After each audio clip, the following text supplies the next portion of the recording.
Today, the People's Republic of China is a major world superpower. China has a very large population, but how did China come to all the success? One of the main changes was the fall of Qing Dynasty. This change paved the way for future adjustment in China's government by transitioning from 2,000 years of absolute monarchy to a power of being republic. The Qing Dynasty was the last dynasty in China, ruling from 1644 to 1912. The Qing Dynasty adopted the Monday of Heaven, which is a concept ruled by different families in groups. Imperial corruption, revolt, natural disaster, and defeats and wars against Europeans greatly weakened the Qing Dynasty in the 19th century. In the 18th century, economy flourished under the succeeding Emperor Yongzheng and Qianlong. The fall and collapse of Qing Dynasty was caused by external and internal changes listening outside the dynasty. However, the rulers were unable to meet the problems caused by increased population pressure and concentration of land ownership. The Manchu armies deteriorated and the situation was aggravated even more by famine.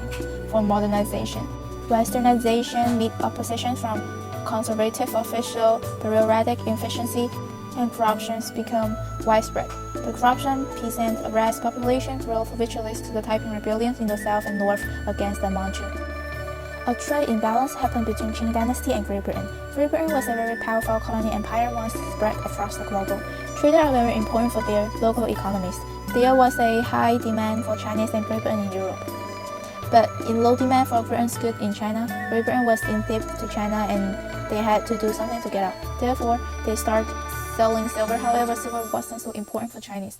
Then they began selling opium in China. Chinese people became quickly addicted to this drug and trade the silver originally from Great Britain to get opium. When China tried to make new restrictions against foreign merchants and ships, Great Britain did not like it and fought back, which caused the Opium War, 1839 to 1842. That was the first Opium War. Britain came out on top because of better artillery, forcing China to sign the Treaties of Nanking, where the unequal treaty started. The first Opium War revealed the old side of the Chinese military. The British technology is the outcome force and ground battles.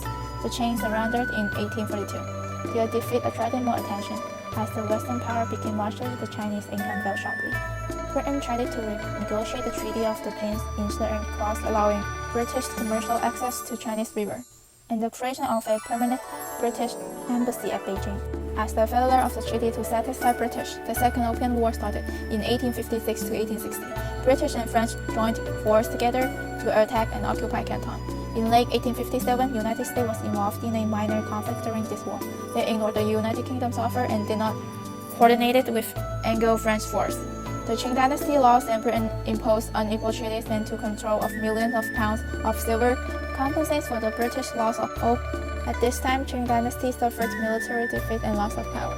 China was defeated by the Japanese in the First Sino-Japanese War in 1894 to 1895. The law demonstrated that reform has modernized and benefited Japanese since the Meiji Restoration in 1867.